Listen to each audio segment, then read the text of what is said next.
So today is All Saints' Day. It is a day of remembrance, a day of mourning, a day of sorrow, but also a day of hope. But it's one of these days that I think it's good to stop and remember why we do it. Because I've had a lot of folks say, well, what's up about All Saints' Day? Why do we spend an entire Sunday mostly remembering what has been?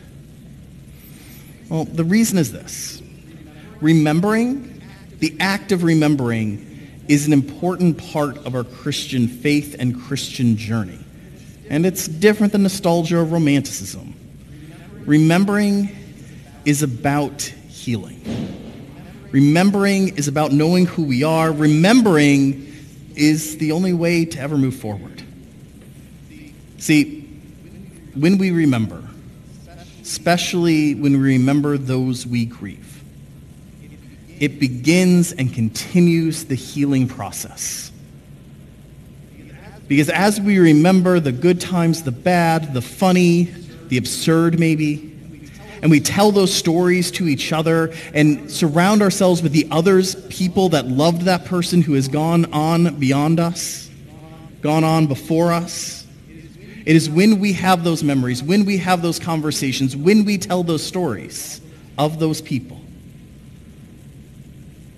when we cry with the fellow mourners, when we laugh with the fellow mourners, that we begin to heal ourselves. And this can take on many different ways.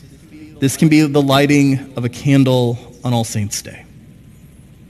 It can be one last drink at the bar with your friends, remembering your buddy. It can be a quarter left on a tombstone. It can simply be a conversation with your family around a table.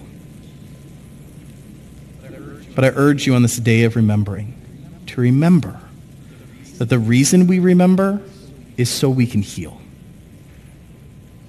So we can take a moment of our busy lives and sit with the others who are sad today and remember with them the losses we have taken. For in that remembering is healing.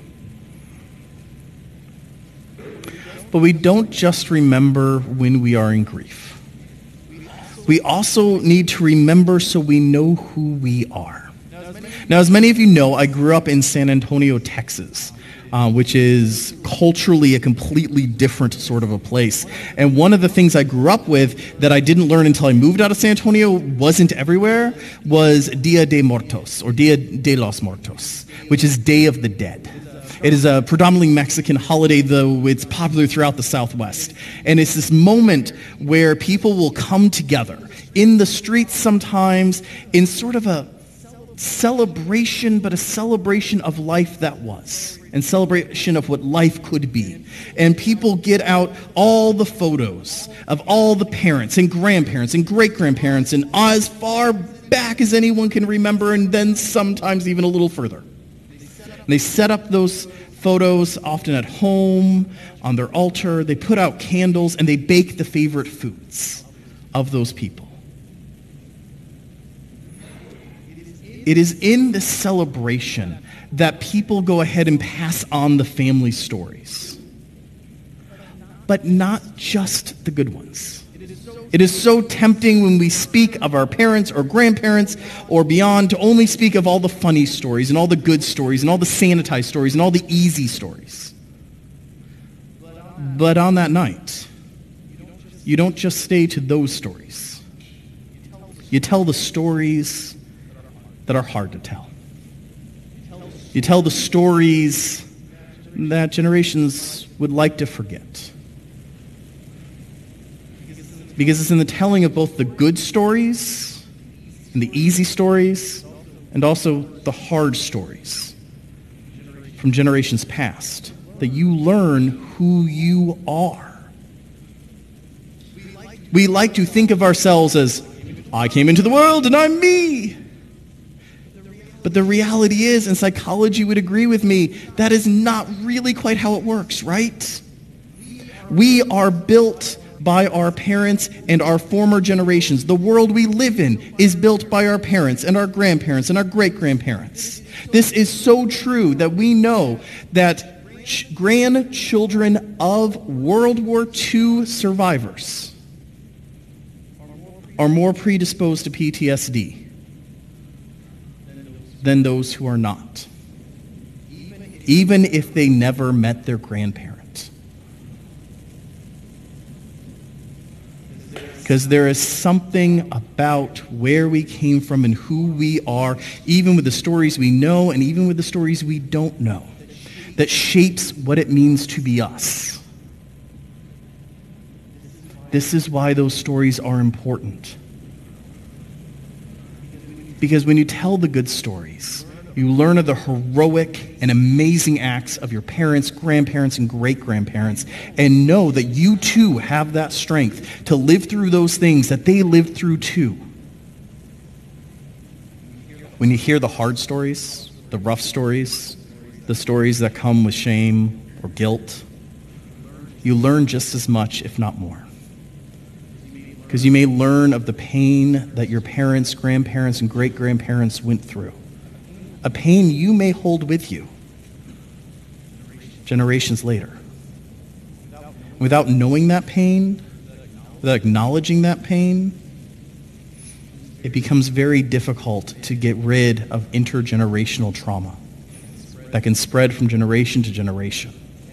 Any of you who have been around long enough notice that kids aren't that different than their parents usually, and parents aren't that different than their parents. And that all sorts of things, both good and bad, travel from generation to generation to generation. Whether or not it's bad eating habits, alcoholism, abuse, or honesty, or integrity. These are all things we had passed on to us, and we will decide whether or not to pass it on to the next generation. And it's much easier to pass on the good and not pass on the bad if we know the story. The last thing that I think remembering does for us is it helps us know where God is calling us. For example, I don't know about you, I've done this a few times to poor old Garmin. I will say to Garmin, I would like to head to such and such place. And then Garmin gives me a big red spot that says you didn't tell me your location. Right? You can't get to where you're going if you don't know where you are. Right? I can't give you directions to the church if you don't tell me where you are. Makes sense? Because there's a big difference if you're coming from Philly or you're coming from Schnecksville. I can't just say, go right. Part of what it means to walk as a Christian, to walk in this life, is to begin by knowing who we are and who God is. That's one of the reasons we study, we pray, we have all these things we do. But we don't do it just because introspection is good. We don't do it because navel-gazing is fun. We do it so that once we learn about who we are, we can ask God, who do you wish for me to be?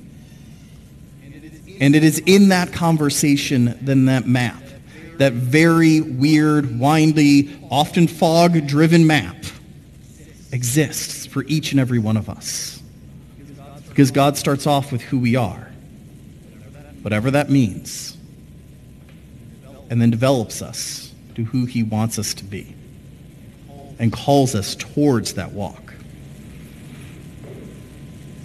See, today is a day of remembering. This week, I call you in your prayer life to be about a week of remembering. So as you go out this week, if you are one of those in grief today, for there is someone you love who you miss, embrace that grief. Do what it is you need to do to live into the grief. If you tell the stories of the one you miss with the ones you love, in whatever way works for you. For God does not wish for you to ever get trapped in the grief forever, but does need you to wade into the grief to make it through. If you are not in grief today, or you find yourself not in grief this week, take a few minutes and ask yourself, do you know the story of your parents, grandparents, great-grandparents? If you don't, and you are fortunate enough to be able to ask those stories, do so. Those of you who are parents, grandparents, and great-grandparents, are there stories that are hard to tell and so you are not? Because I would urge you to examine whether or not maybe those hard-to-tell stories need to be told. Because as often in those stories we don't wish to tell, where great truths lie. If you feel like, no, I got this. I'm not in grief. I know the stories. I'm confident in who I am. Then my question to you is simple. If you know who you are, you know where you come from, and you are not in grief, where is God calling you to? The reality for most of us is we probably flip back and forth between these three. So the reality for most of us is we're probably doing a little bit of each. But go out this week and try to do